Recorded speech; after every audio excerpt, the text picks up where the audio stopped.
¿Cómo se gestionan los recursos en el Estado? ¿Han visto ustedes? No me vacilen. ¿Han visto ustedes que cuando se habla de temas presupuestales, todas las entidades públicas se alinean a lo que el MEF dice? ¿Ya? El MEF lleva registros, control de la distribución del presupuesto. La oficina de presupuesto tiene ahí compiladas todas sus directivas, todo lo que el MEF va sacando, ¿no? ¿Por qué se ciñen, por qué se alinean a lo que el MEF dice?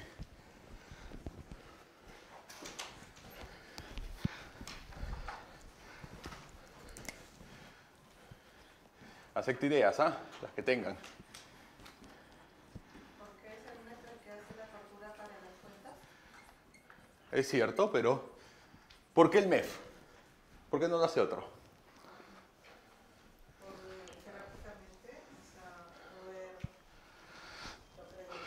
En la organización del Estado, nosotros tenemos el Poder Ejecutivo, están los ministerios y algún otro tipo de entidades, y también están otros organismos constitucionalmente autónomos, aparte del Poder Judicial y el Poder Legislativo, y los gobiernos regionales y los gobiernos locales. Si el MEF tiene competencia, desde tu lógica, tendría poder sobre las entidades del Poder Ejecutivo. Pero ¿por qué se alinean las entidades de los gobiernos locales, los gobiernos regionales, los organismos constitucionalmente autónomos, la Contraloría General de la República que tiene tanto poder? ¿Por qué hace el control? ¿Por qué toda se alinea a lo que diga el MEF? La gestión de los recursos en el Estado se hace a través de sistemas, los famosos sistemas administrativos. Pero vamos a ir un poquito más atrás. La gestión de los recursos, no solo de los recursos, de las políticas, del quehacer, el cómo funciona el Estado, veíamos en la parte de modernización el tema de la articulación intersectorial, objetivos país, ¿no? Los objetivos estratégicos. La gestión en el Estado se hace a través de sistemas. Son dos tipos de sistemas los que funcionan en el país: los funcionales y los administrativos.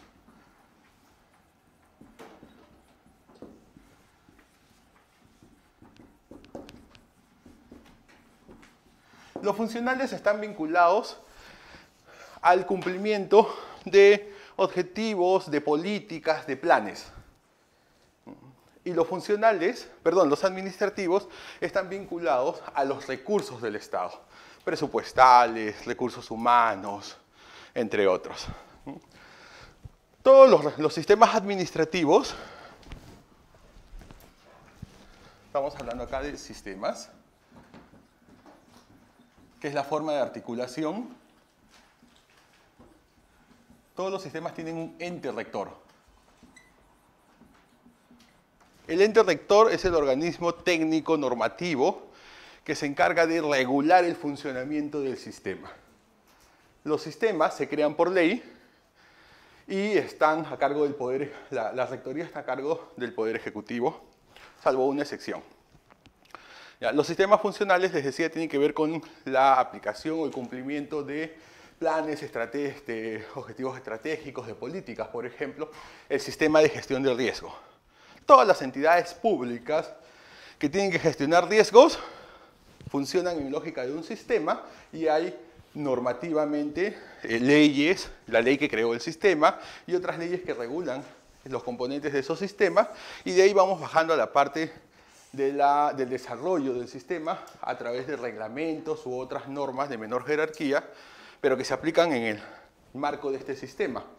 Entonces, cuando se da la ley que crea un sistema, genera un ente rector, una entidad o una instancia técnico-normativa que se encarga de regular, ¿no?, de la aplicación de la normativa del sistema y regularlo hacia abajo. Y lo que se establezca en el marco, o lo que establezca este ente técnico normativo, es de aplicación en todo el sistema. ¿No? PCM tiene a cargo el sistema funcional de gestión de riesgo. En PCM hay una secretaría que se encarga de gestión de riesgo y agrupa o regula el quehacer de todas las entidades solo en el aspecto que tenga que ver con la gestión del riesgo. Y cuando en PCM se dicta una resolución que aprueba alguna directiva, todos los componentes en las entidades públicas que están vinculados a gestión del riesgo tienen que cumplirlo. Entonces, cuando hablamos de las políticas, los planes estratégicos, los objetivos estratégicos, estamos hablando de sistemas funcionales. Principalmente, estamos hablando aquí de los vinculados a la política, el cumplimiento de objetivos plasmados en políticas, ¿no? En políticas de Estado. Cuando hablamos de los sistemas administrativos, estamos hablando de recursos, de la gestión de los recursos. Esto lo vamos a ver de manera normativa en la Ley Orgánica del Poder Ejecutivo. Ustedes revisan el Poder Ejecutivo y diría yo que hay dos componentes fuertes. Uno es la organización misma del Poder Ejecutivo, ¿no? Donde regula cómo funciona, cómo se relaciona el Poder Ejecutivo entre sus ministerios y hacia los otros organismos del Estado. Una organización básica de los ministerios y los tipos de entidades que hay en el Poder Ejecutivo. Y una segunda parte es donde desagrega los sistemas, ¿no? En esta lógica de funcionales administrativos, y me dice que el rector es un ente técnico normativo. Lo que nos interesa acá mirar es estos sistemas administrativos, porque estos sistemas administrativos son los que se encargan de regular toda la gestión de los recursos del Estado, presupuestales, financieros, todo lo vinculado a económico, así como lo vinculado a los recursos humanos también. Los sistemas administrativos son 11. Abastecimiento, ¿de qué hablamos cuando hablamos de abastecimiento? Así es. Y tienen un ente rector. ¿Ya? Pero la ley que crea el CONSUCODE en su momento y el OCE después, nunca dijeron que el OCE es el ente rector del sistema de abastecimiento. El OCE es el organismo técnico especializado que se encarga de las contrataciones del Estado, pero en materia propia de abastecimiento, quien tiene la palabra es el MEF. El anteaño pasado salió una ley, 2017 ha sido, ¿no? Un decreto legislativo que establece que el MEF tiene una Dirección General de Abastecimiento, si no me equivoco es el nombre, y se encarga de asumir esta rectoría.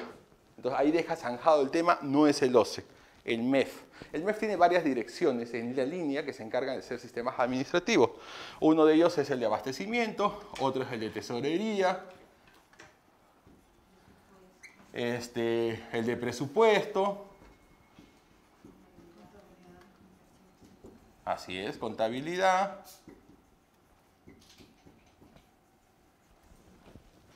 endeudamiento, el de proyecto, el de programación multianual, ¿cómo? No, el de planificación, no me acuerdo cuántos más me faltan acá. Planificación es otro sistema que no está en el MEF. Planificación está a cargo de PCM, pero no de PCM como la presidencia del Consejo de Ministros propiamente, sino de un organismo adscrito. Hay una ley que crea el Centro Nacional de Planeamiento Estratégico, el famoso CEPLAN. Aquí estamos hablando del MEF, aquí estamos hablando de CEPLAN. Los temas de modernización del Estado.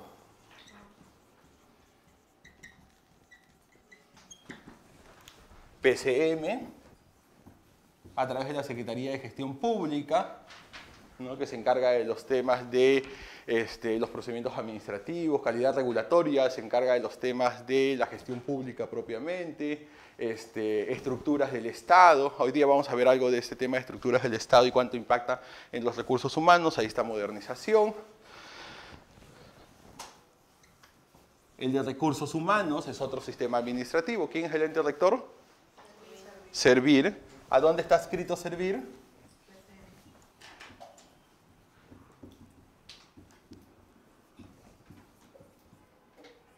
¿Cuál es la diferencia que tiene la Secretaría de Gestión Pública de CEPLAN y Servir? La Secretaría de Gestión Pública es parte de la estructura orgánica de la Presidencia del Consejo de Ministros. Es una oficina más dentro de la Presidencia. O sea, es un órgano dentro de su estructura, mientras que CEPLAN y Servir son organismos adscritos, o sea, son entidades aparte, ¿no? CEPLAN y Servir fueron creadas por ley, le dan autonomía, económica, presupuestal, administrativa, y se establece que son entes rectores de estos dos sistemas administrativos. Hay otro sistema administrativo, que es el de defensa jurídica del Estado. Y hay uno que nos interesa mucho conocer, que es el de control. El sistema de defensa jurídica del Estado está a cargo del MINJUS. Cuando se establezca, vamos a tener allí la Procuraduría General de la República, que ha sido creado con un decreto legislativo, pero no está en funcionamiento todavía. Ya, pero esta Procuraduría General de la República pertenece al MINJUS, es un órgano adscrito del MINJUS. Ya, actualmente funciona todavía como el Consejo de Defensa Jurídica del Estado, pero va a ser la Procuraduría General del Estado. Y el sistema de control, que es el único sistema que en la lógica de que el Poder Ejecutivo que gestiona los recursos en el Estado no puede ser juez y parte, es un sistema que no está a cargo de este poder del Estado y está a cargo de la Contraloría General de la República. 1, 2, 3, 4, 5, 6, 7, 8, 9, 10 y 11. Me olvido de un par, que ahí las tienen en las láminas de la semana pasada. ¿A dónde quiero llegar con esto? Que el Estado articula su gestión a través de sistemas. Por eso es que las entidades no se disparan por su lado. La lógica de ser autónomos, tener autonomía presupuestal, económica, administrativa, no es que puedan hacer lo que quieran. Acá funciona la lógica de los sistemas, ¿no?, para articular el quehacer del Estado y apuntar a los objetivos, a que lo que realizan las entidades se alineen a objetivos y a políticas de Estado. En la gestión de los recursos, que tengamos una lógica coherente, unidad de criterio para gestionar los recursos. Entonces, el cuidado de la aplicación, el desarrollo de estos sistemas está a cargo de entes técnicos, de entes rectores, que son técnicos normativos, y que a su vez, porque la ley no lo puede decir todo, se encargan de emitir normas de desarrollo de estos sistemas. Hoy día vamos a hablar un poco de lo que se hace en el sistema de recursos humanos, de servir. ¿Ya? Pero esta es la lógica que nos faltaba, o el puchito que nos faltaba cerrar la semana pasada cuando hablábamos de la modernización del Estado. Esta modernización está reflejada normativamente en la Ley Orgánica del Poder Ejecutivo. Y para cerrar la idea, algo que tenemos que tener en cuenta todos los gestores de recursos humanos es que la gestión de recursos humanos no es ajena a lo que se hace en los otros sistemas administrativos.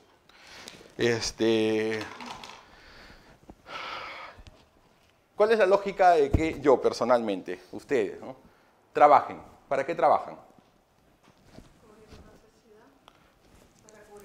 Una necesidad, pero eso implica que cada fin de mes, ¿qué voy a tener? Un sueldo. Y para que una entidad me pague mi sueldo cada mes, ¿qué tiene que tener la entidad? Presupuesto. Presupuesto no está acá, en recursos humanos. Presupuesto está acá. Entonces, recursos humanos se tiene que articular, ¿no?, tiene que funcionar de manera articulada con las disposiciones del mes respecto de cuando hablamos de presupuesto. Recursos humanos se tiene que articular con otro sistema, el de planificación.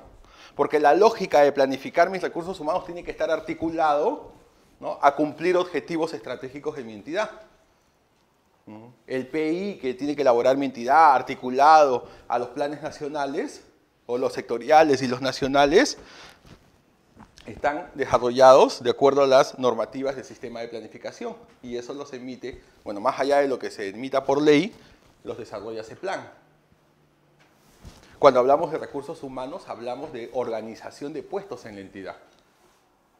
Mis puestos directivos, el del funcionario que está más arriba, mis puestos de especialistas, de subjefes o de como le queramos llamar, pero hay toda una organización de puestos. Esta organización de puestos no es porque se le ocurra al jefe de recursos humanos, oye, para que esta área que tenga un directivo y para esta otra área que tenga un coordinador y más arriba será el de gerente, ¿no?, y más abajo. No, eso no funciona de esa manera.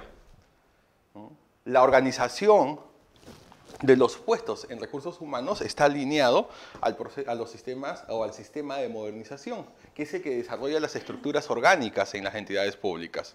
Vamos a ver ahora el decreto legislativo 054-2018 de la el decreto supremo 054-2018 de PCM, que desarrolla los lineamientos de organización del Estado y ahí se establecen los lineamientos para que las entidades cuenten con una estructura orgánica, ¿no? Y cómo vamos a establecer las funciones y las competencias de cada órgano.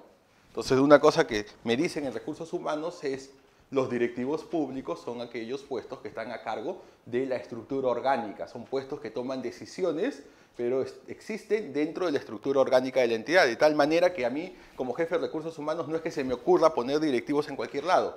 Los directivos están en las cajitas que me muestran ahí el organigrama y además tiene una lógica, ¿ya? Porque los directivos no es en cualquier parte de la entidad. No es que, oye, yo tengo 5 niveles organizativos y voy a poner directivos en todas mis cajitas, no.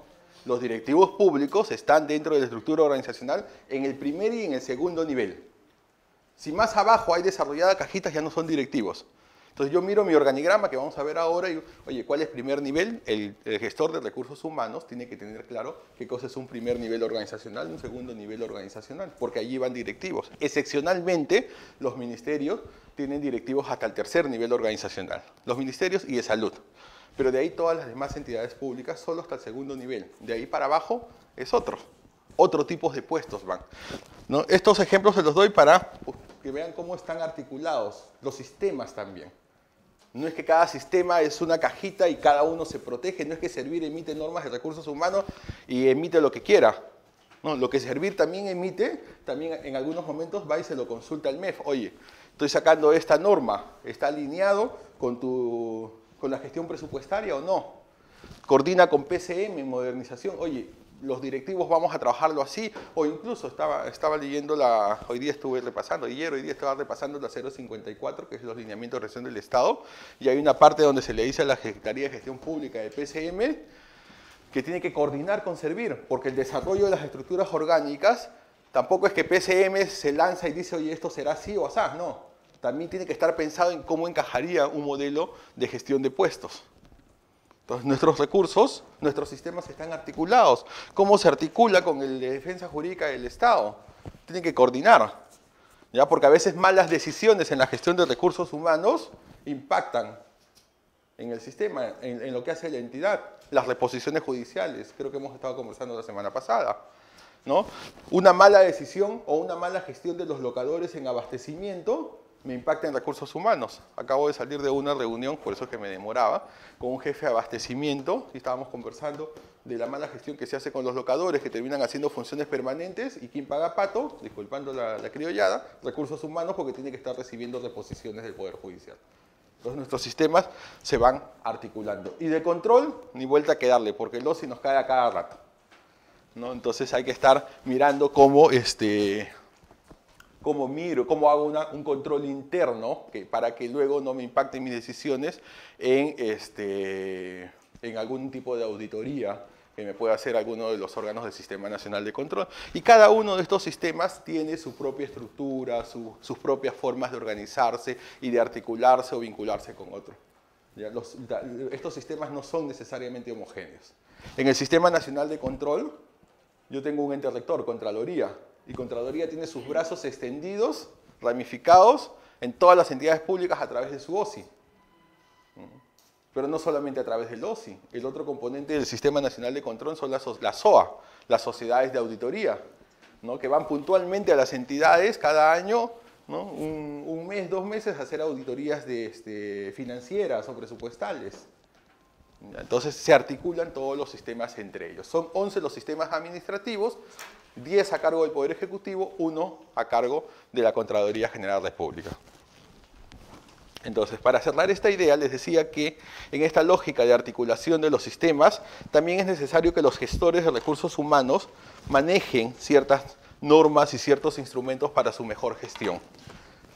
A través de instrumentos que tenemos que manejar, no voy a decirles dominar, porque no necesariamente son abogados o abogadas, pero que sí tenemos que saber que existe y saber que es un instrumento eficaz en nuestra gestión, que nos da soporte en nuestra gestión, es que se sepan del SPIG, del Sistema Peruano de Información Jurídica. Esto a nivel de plataformas.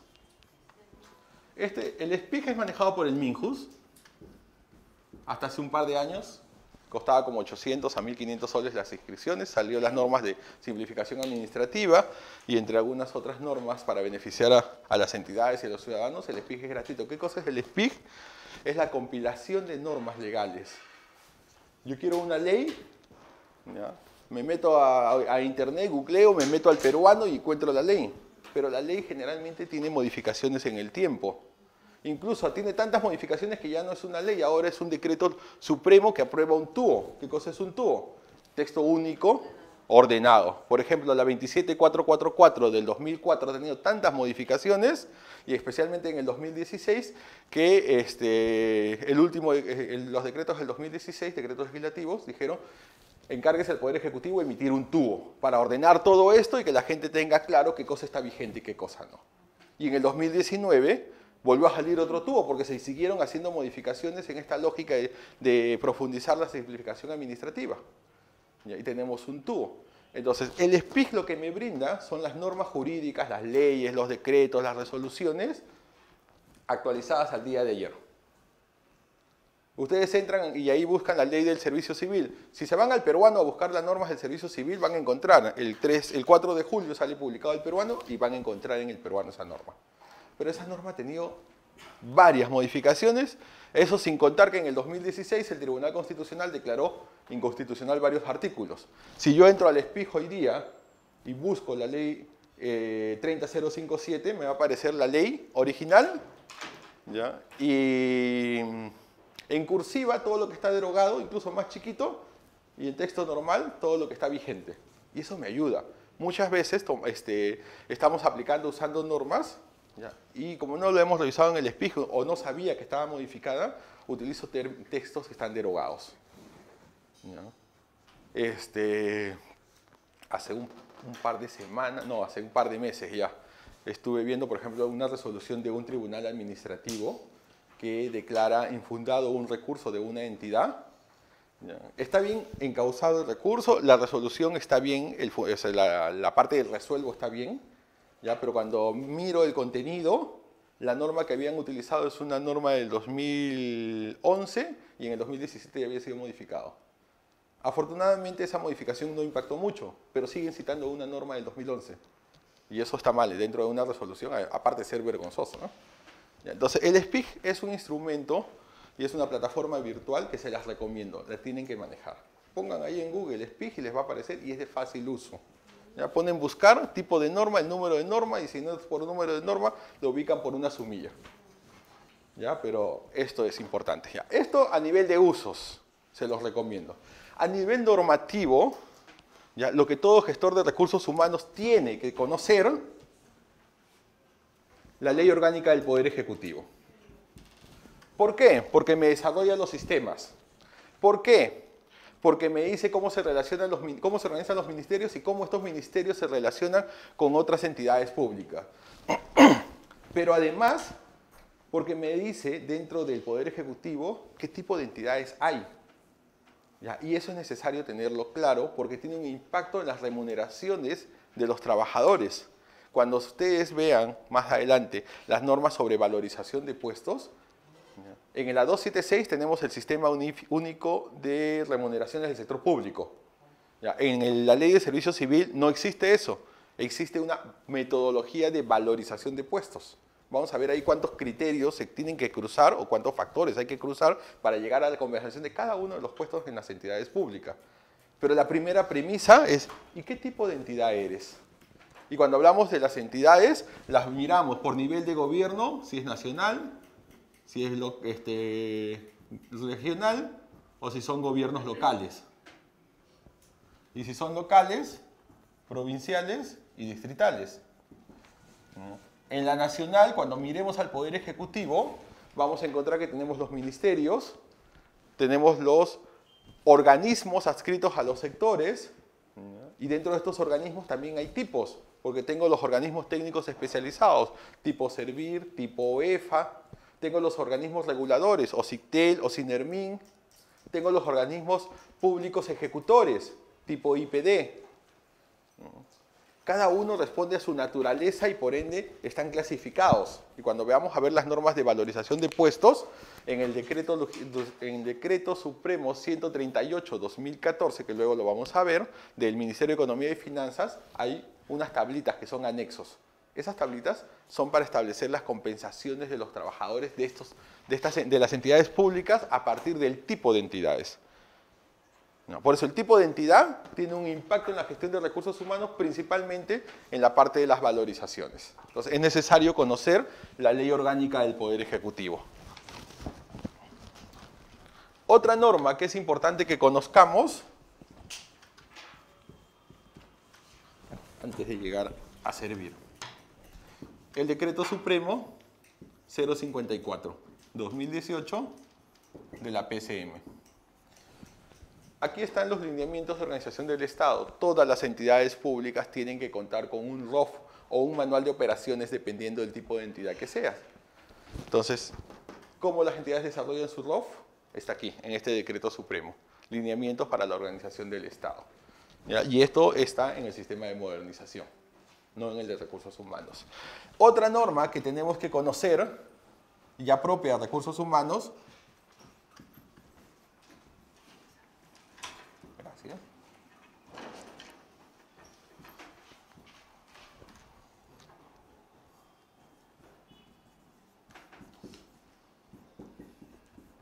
es la Resolución de Presidencia Ejecutiva 238 del 2014 de Servir, que aprueba la directiva Normas de Gestión del Sistema Administrativo de Gestión de Recursos Humanos. Esa es la que algunos conocemos como la Directiva de Directivas, que la vamos a trabajar hoy día. Todo lo que ustedes tienen que entender del Sistema Administrativo de Gestión de Recursos Humanos está en la directiva que se aprueba con esta resolución. Y una norma más que tenemos que conocerla si queremos involucrarnos en el tránsito de las entidades, esta sí es específicamente para el tránsito, es la directiva, no me acuerdo la resolución, ya de ahí se las paso, pero es la directiva de familias de puestos.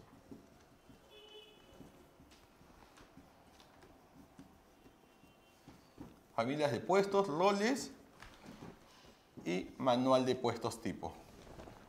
¿Por qué? Para los que quieren hacer tránsito, esa directiva es como la Biblia. ¿No?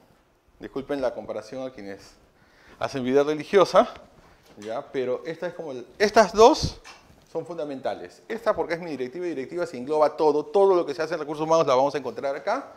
Y en esta directiva, el sentido del tránsito la vamos a encontrar aquí, porque acá me establece o me desarrolla cómo va a ser la gestión de los recursos humanos en el marco del tránsito. Mientras que en la 276, en el 728, yo tengo grupos ocupacionales que me dicen auxiliares, técnicos, profesionales, y eso ya no existe en la Ley de Servicio Civil. Acá estamos hablando de grupos de servidores, de directivos públicos, de funcionarios, de servidores de carrera, de servidores de actividades complementarias, y que el servicio civil se organiza a través de familias de puestos, ¿ya? Y las familias de puestos, que las vamos a explicar creo que en 2 o 3 clases más, ya tienen un sentido en la lógica de que los puestos se organizan porque están, porque tienen propósitos similares. Y ahí dentro de las familias de puesto encontramos roles, y dentro de los roles vamos a ubicar el manual, que es cómo se desarrolla este nuevo modelo de puestos. Entonces, para mí, todo gestor de recursos humanos tiene que conocer esto. Le agregaría a esto, si ya quieren mirar un poco de cosas duras, la ley del Sistema Nacional de Presupuesto Público. Si bien es cierto, no es una norma de recursos humanos, le decía que está vinculada. Y la ley del Sistema Nacional de Presupuesto, que fue en gran parte derogada, y ahora hay un decreto legislativo que ve los temas de presupuesto, hay unos componentes que me establecen, por ejemplo, tercera disposición complementaria final, si no me equivoco, de la ley de presupuesto, la ley del Sistema Nacional de Presupuesto, que todavía está vigente, que los trabajadores del Estado solo pueden percibir 12 remuneraciones más sus 2 aguinaldos o 2 gratificaciones, nada más. ¿Por qué les comento esto? Algunas entidades públicas de 728, del régimen laboral de 728, en la norma de 728, decreto legislativo 713 sobre vacaciones para ponerles un ejemplo, se establecía que los trabajadores pueden venderle, cederle, o como quieran decirle, hasta 15 días de su periodo vacacional a la entidad. Y las entidades le pagaban por esos 15 días, y los trabajadores se iban 15, solo 15 días. Entonces el trabajador recibía su sueldo completo por el mes, que le correspondía de vacaciones, pero como iba a trabajar 15, la entidad le pagaba 15, medio mes adicional. Esto ha sido una práctica común en las entidades públicas, ¿ya? Por temas de bajo sueldo, porque los trabajadores, no sé, pues trabajador hombre no quería ir a su casa a pasar tiempo con la familia, prefería estar en el trabajo, ¿no? No sé, cualquier cosa era válido y negociaban con la entidad y le decían, te vendo mi medio mes de vacaciones. Y la entidad le decía, bueno, como yo no tengo forma de contratar a alguien por medio mes, necesito mano de obra, te lo compro. ¿Ya? Pero eso era medio mes, medio sueldo. ¿Ya? Y la ley del Sistema Nacional de Presupuesto me dice a mí, no puede un trabajador percibir más que 12 remuneraciones, más sus 2 aguinaldos o gratificaciones. ¿Qué me quiere decir eso? Que está prohibido pagarle cualquier otra cosa, cualquier otro concepto. De tal manera que este concepto o este procedimiento que funciona en las entidades privadas, ¿ya? Del sector privado, donde la empresa le puede comprar sus 15 días a un trabajador, en el sector público está prohibido. Porque la ley del sistema de presupuesto, que infiere, ¿no? O tiene una incidencia directa en la gestión de los recursos humanos, me lo prohíbe. Entonces es necesario conocer no solamente mis normas de recursos humanos, sino otras normas que tienen un impacto. Esta para mencionarles una. ¿Por qué? Para ponerles otro ejemplo. ¿Por qué a los trabajadores que llegan tarde o faltan un día les descuentas? Yo no voy a trabajar un día menos de trabajo en mi boleta de pago.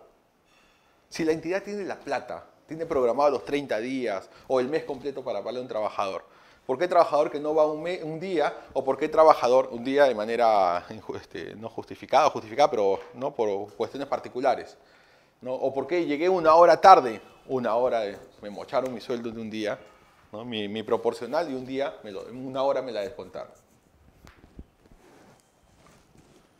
Porque las normas de la ley de presupuesto me dicen que las entidades públicas solo pueden pagar aquello efectivamente trabajado. Entonces, si yo llegué tarde una hora y no generó este mecanismo para yo compensar la hora, ¿no? Que yo pueda quedarme una hora más tarde o que pueda recuperar en otro momento, no he trabajado. Por lo tanto, hay una ley que me dice a la entidad, descuéntale, no le puedes pagar. Más allá de que se haga con ese dinero, al trabajador no se le puede pagar algo que no ha realizado. Entonces, eso estaba en la norma de presupuesto. Entonces, es necesario que los servidores que estamos vinculados a las áreas de recursos humanos, eso lo tengamos